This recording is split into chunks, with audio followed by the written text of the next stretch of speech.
नमस्कार, मैं केशव रैना एक बार फिर आप सभी का नुक्कड़ चर्चा में हार्दिक स्वागत करता हूं। आज का एपिसोड एक बहुत ही खास विषय पर है जिसके बारे में आज पूरा इंडिया बात कर रहा है और वो टॉपिक है 10%। आप सभी समझ ही गए होंगे कि मैं न्यूली पास 10% रिजर्वेशन बिल यानी लीगली कहूं तो the constitution 124th amendment bill 2019 की बात कर रहा हूं। इस बिल के तहत अगर आपकी फैमिली इनकम 8 लाख से कम है और आपके पास 100 गज से कम का फ्लैट है तो आप इकोनॉमिकली वीकर सेक्शन में आते हैं।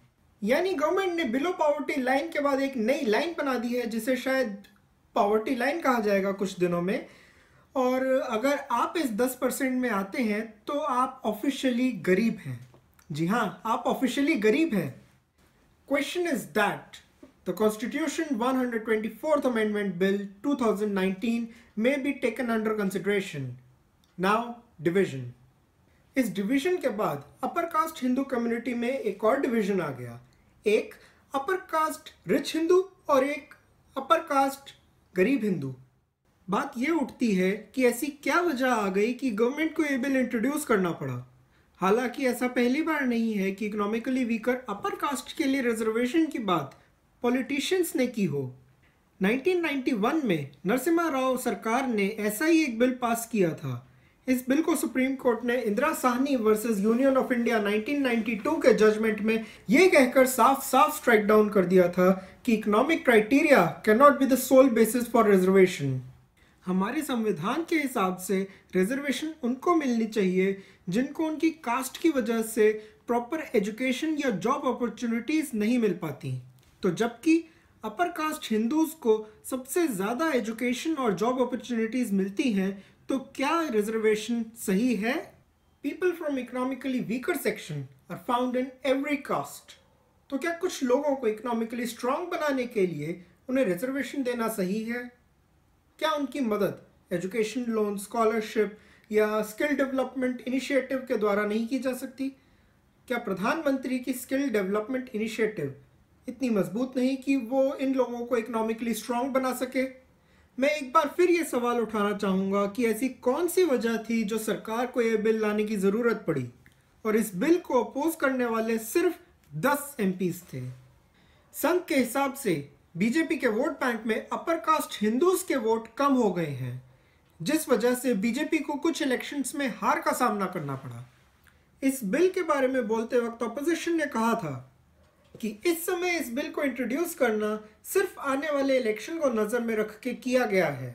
वैसे सरकार ने अगर ये कदम अपना वोट बैंक बढ़ाने के लिए भी किया है तो उसमें गलत क्या है? अगर ये इलेक्शन कांग्रेस को जीतना है तो ये इलेक्शन बीजेपी को भी जीतना है। ऐसा पहली बार नहीं हुआ है कि इलेक्शन से पहले वोटर्स को लुभाने के लिए रिजर्वेशन अनाउंस किए गए हों। इससे पहले यूपीए 2 के टाइम भी 2014 इलेक्शन से ठीक पहले जाट रिजर्वेशन अनाउंस किया गया था, जिसके बाद यूपीए को सत्ता से हाथ धोना पड़ा। इतना ही नहीं, कर्पूरी ठाकुर और वीपी सिंह जैसे लोग भी रिजर्वेशन के चक्कर में अपनी कुर्सी गंवा चुके हैं। ऑपोजिशन पार्टीज इस बिल का समर्थन क्यों कर रही हैं? यूँ पूछे तो इसी समय क्यों कर रही हैं? सबसे पहली चीज़, इस समय इलेक्शन आने वाले हैं और इस बिल को अपोज करके वो अपना वोट बैंक कम नहीं करना चाहेंगे। सेकंड, ऑपोजिशन को लग रहा है कि जो गलती उन्होंने रिजर्वेशन इलेक्शन से पहले लाकर पिछली बार की थी वही गलती ये सरकार कर रही है, और अगर इस वजह से उनको अपनी सत्ता से हाथ धोना पड़े तो क्यों नहीं। जाट रिजर्वेशन को भी सुप्रीम कोर्ट ने 2015 के अपने वर्डिक्ट में स्ट्राइक डाउन कर दिया था। अब इस 10% रिजर्वेशन के बाद टोटल रिजर्वेशन हो जाती है 60%। मतलब अगर आप इस 60% में नहीं आते हैं और आप पढ़ाई में वीक हैं तो आपके लिए कंपटीशन 10% और टेंशन 60% बढ़ जाती है। और कमाल की बात तो ये है कि जो पार्लियामेंट हर डिसीजन लेने से पहले कमेटी फॉर्म करके हर एंगल के बारे में सोचती थी, वो इस रिजर्वेशन बिल के बारे में कमेटी फॉर्म करना तो भूल ही गई और कोई डेटा पर भी चर्चा नहीं हो पाई। खैर, अब देखना ये होगा कि क्या सुप्रीम कोर्ट इस बिल को स्ट्राइक डाउन करेगा या नहीं।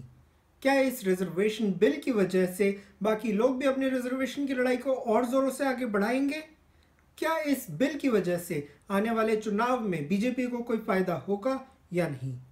इन सभी सवालों का जवाब हमें आने वाले समय में मिलेगा। तब तक के लिए हमें दीजिए इजाजत और देखते रहिए नुक्कड़ चर्चा।